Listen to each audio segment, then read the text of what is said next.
Welcome to the Take Money, Make Money show, where we talk all things reselling. We'll show you how to take your money to make more money. We show you how to crush it on eBay, Amazon, Facebook Marketplace, offer up, you name it, because we've done it. Hosted by me, GrowWithChris. Let's get started. Welcome back, everybody, to another episode of the Take Money, Make Money show. I'm your host, as always, GrowWithChris Watson, and I'm excited to have you here today. And this is going to be the first video in a series of videos leading up into some resources and courses around this topic on building your credit. All right. Credit is extremely important, not just for real estate, but just for life in general. You know, you may come across an emergency. You may not have the cash, but if you have credit, you may be able to get access to some cash to handle said emergency. I've been in those kind of situations before. Of course, a lot of times we finance things like the purchase of a home, maybe even a car, maybe some kind of gift or something that you want to buy. But without credit, you can't really get access to those things. Now, I want to set some ground rules here and just some expectations on these conversations because, you know, credit is powerful, but it also can be dangerous depending on how it's used. It's like fire. It can make food or it can burn something down. So as always, be responsible with how you use credit if you choose to do so. In the realm of this particular channel, as it relates to reselling, we want to leverage credit to get items and inventory that we turn around and sell. We want to take the money that we get from those sales to pay down our balances. And then the difference between what we paid and what we made, that profit, that goes into our cash reserves that we can use for other things. Please, before you do anything with credit, because you see a lot of gurus out there talking about how much money you can get in credit and funding and things like that, you have to have a sound plan. It is no joke to be out here spending, credit cards and things like that without an intention or ability to pay it back when it's due. I don't want to see anyone connected to my brand or my channel taking some of my advice and getting credit and get themselves in like a bad situation. So I just want to say that before we get into it, because like I said, it's like fire. It can heat you and keep you warm. It can make your food, but it also can burn down a forest or a village or a house if it's not contained and used properly. So with that said, let's jump into it. This is, like I said, part one. In a few different videos, we're going to talk about credit. And in this first video, I'm going to give a little bit of the overview, a little bit of my story. And then as we go through this series, we'll get a little bit more tactical and specific. So this is probably going to be the most high level, non-specific conversation that we have on it. All right. And as we get into this over the next month or so, we'll get a little bit more specific to really help you along the way. But when I first got started with reselling, I literally had no credit cards at all. I had credit cards in the past, but because I wasn't being responsible, they eventually all got closed or shut down. That's facts. When I first looked at my credit score back then, I was in like the mid 500s. Terrible score. But I was kind of running around operating like, listen, I made money from my job. I didn't really need credit. I had a car note. I had my mortgage on my home that we live in. So I didn't need anything beyond that, right? Like I wasn't going out trying to buy a big screen TV from Best Buy, looking to get a Best Buy card. That wasn't something that I needed or desired. I also wasn't looking to book a vacation and trying to put it on a credit card. If I didn't have the cash for it, I just didn't buy it. And in terms of my credit score, I wasn't that concerned with it because I wasn't doing many things that required my credit to be run. So for me, it was like something that I knew wasn't great, but because I didn't have an immediate need for it, I definitely was not taking action on it. But as I began to grow my reselling business, as I got exposed to different information and different people in this space on how to grow a business and how to, grow wealth, I noticed that people were actually leveraging their credit scores to get credit and to allow them to scale up their operations and do other things. I also had a good friend who's an entrepreneur as well, and he would just talk to me like, hey, listen, man, I see what you're doing with the reselling, but like, are you leveraging that because you should be getting points or you should be getting rewarded for all this purchasing that you're doing at these different stores? I was like, nah, dude, I'm just buying it myself. So he was like, man, you should look into it because a lot of these cards have perks. And if you're going to be spending this money anyway buying products, you could be getting rewards or cash back. It can be actually making you more money. So that really sparked an interest, and it made me look into the topic more. So shout out to my boy AP, who kind of planted that seed, which led to me looking into how can I build my credit up more.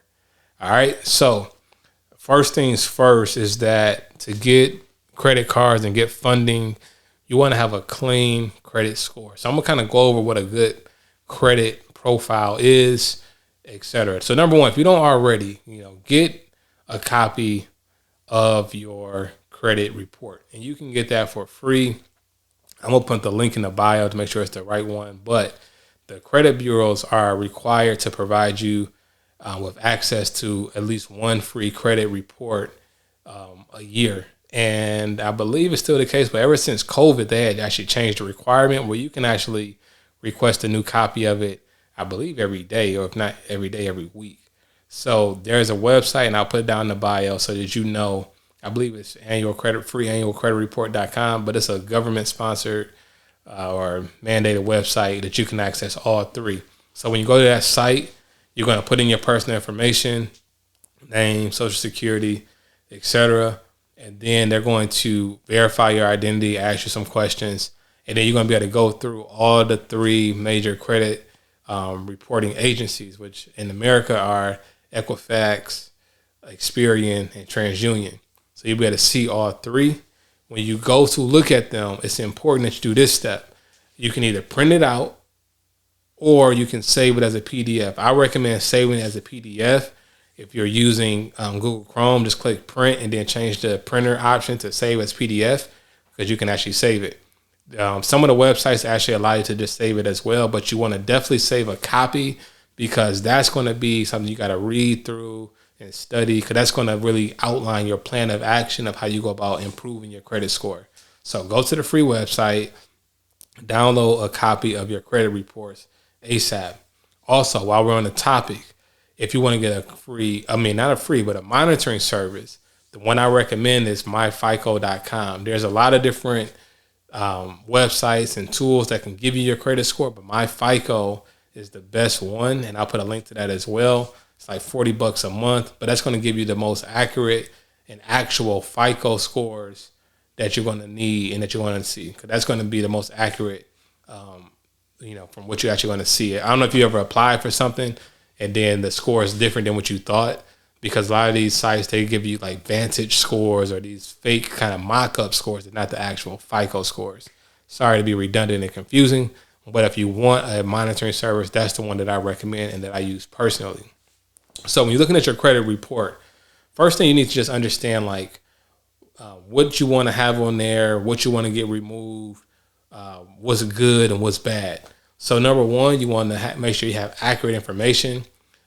You don't want to have old addresses and old phone numbers. We'll talk a little bit more about that on the next episodes, why. But you want to get those things removed. You can dispute them or contact the credit reporting agencies if you see inaccurate information. But you definitely want to get those things removed to start, because you only want the one current address you live in. Even if it was something that you used to live, like an apartment or a home, you don't want that on there. You just want the current place. You don't want different spellings of your name. You want the one that's accurate, whoever you are. John Smith, not Johnson Smith, not Jonathan Smith. You just want John Smith, whatever your name is. So for me, I will have a lot of misspellings. Got those removed. Got old addresses removed. Old phone numbers removed. You want just the current and most accurate information displayed as far as your contact info. Next, I want you to look at your inquiries. Inquiries refer to applications or attempts you've made to obtain new credit. So whenever you apply for a credit card or some kind of installment loan, typically that lending institution is going to run your credit report. When they do that, they're going to pull one or more of the 3 different credit bureaus report for you. And whichever one they pull will result in what they call a inquiry being added to your credit report. 2 types of inquiries. You're going to have hard inquiries and soft inquiries. Hard inquiries, definitely, I think that allows them to get like a full report on you, and it's going to have a negative impact on your credit score. It will lower it by a couple points typically. Soft inquiries don't really impact your credit score. So when you see things online where it's like, hey, check to see if you can get approved, this won't impact your credit score. They're doing what's called a soft inquiry. But here's the catch. A lot of times you can do the soft inquiry, and it may tell you if you're approved for something or how much you're approved for. But once you accept that loan or that credit card or that offer, that's when they do the hard inquiry. So you still get dinged. So just be aware of that. A lot of these companies will use that as something to entice you to apply. To say, hey, find out without any impact to your score. They'll do the soft inquiry to start, but then they're going to do that hard inquiry at the end. Once again, we'll talk more about this as well. But you want to be aware of inquiries. In general, you want to have no inquiry. The best case is none. But I think an acceptable amount is like 1 to 2 inquiries in the last 12 months. The lower, the better. Because what ends up happening, if you are someone who is applying for a lot of different credit in a short amount of time, 6 to 12 months, that is a bad sign to the credit lending institutions. You look like someone that's desperate for money, and they're not comfortable lending to someone that's constantly asking for a lot of money. So just be mindful of that. Once again, this is like the big overview, so we'll get more specific as we talk about this more on future episodes. So once you look at your inquiries, you then want to look at your accounts, right? So you should see a record of all of the different accounts that you have, whether they are currently closed, whether they're open. You want to definitely inspect that. And once again, you're looking for things that are inaccurate. Sometimes people look at their credit report, and because they haven't checked it in years or months, they see things on there that they never saw before or things that are inaccurate.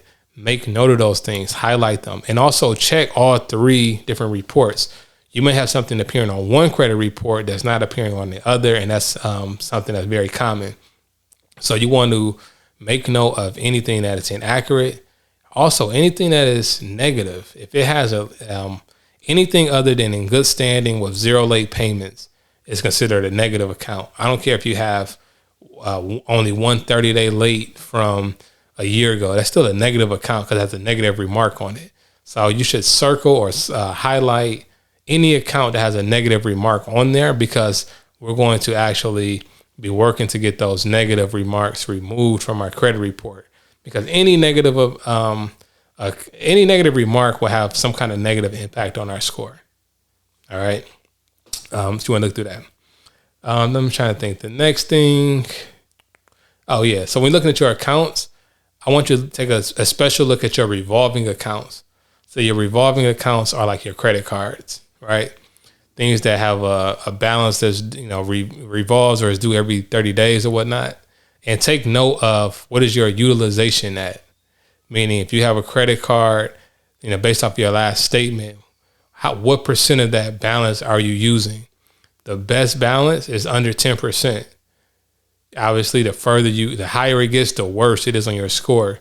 So look at your credit cards, and I want you to make note of what is your balances at. All right. And I think from there, that's the main thing you want to look at. Like I said, look at all of those accounts to see if anything is inaccurate. Make note of anything, so you have the inaccurate stuff, make note of that. And then anything that's just a negative account, you want to make note of that. Your revolving accounts, make note of those accounts, and also highlight or write large so you can see what's the current utilization. Okay. The next thing I want you to do with those revolving accounts as well, I want you to actually look at those statements that they send you from the different credit cards and make note of when is the due date? When is the payment due every month? You need to know that, right? So many times we approach credit like it's this thing, it's just a friend. We just use it when we want. You got to use it as a tool. You got to be very detailed. You should know when each credit card is due. And then the next step, we'll talk about this later in another video, but you want to know when does that statement generate and when does it actually report to your credit. All things that's going to be important. But you need to know when is that statement due date so you can know when is the next payment due. Because our first plan of action is going to be to start to pay down those balances. Like credit is not some, it's some tricks and trades, tricks to the trade, but ultimately the best, solution is to pay down your debt, pay down balances, and make payments on time. That's really the overall hack. If you want to know, like the key to bringing it, pay your balances down below 10%, make payments on time, never be late. That's really it. And really, you should never be late because you shouldn't be taking on more debt than you can afford to pay back. You got to be responsible. And if you've been doing that, then you got to look yourself in the mirror and face the music and improve. It's really that simple.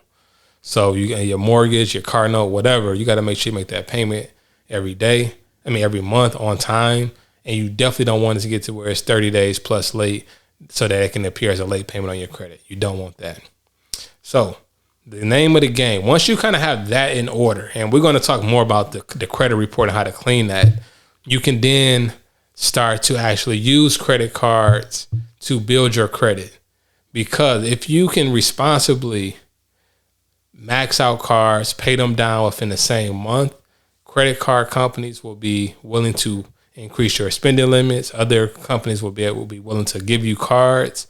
And if you are a reseller, this just provides opportunity for you to buy more inventory. Say, for instance, you're currently reselling, but you only got like $1,000 of your own money. And you know that once you buy some stuff online, you have to wait for it to get in to you in hand. So now your money's tied up in products. So you can't use that money to do other things. You kind of have to wait till you sell it. Well, if you have credit cards, maybe you have, $3,000 in credit cards and you're responsible. You can now go and buy $3,000 worth of products. It's not stressing you so much because you didn't come out of your pocket for it. You get the products in hand within like a week. You then sell it in like a week and you get paid a few days later. Now from the $3,000 worth of products that you brought, you sell it for $4,000. And now you get back the original $3,000 and you got an extra $1,000 in cash to play with. You pay your balances back off. You put the $1,000 back into your checking account. You find other products you want to buy. You spend that $3,000 again. You rinse and repeat.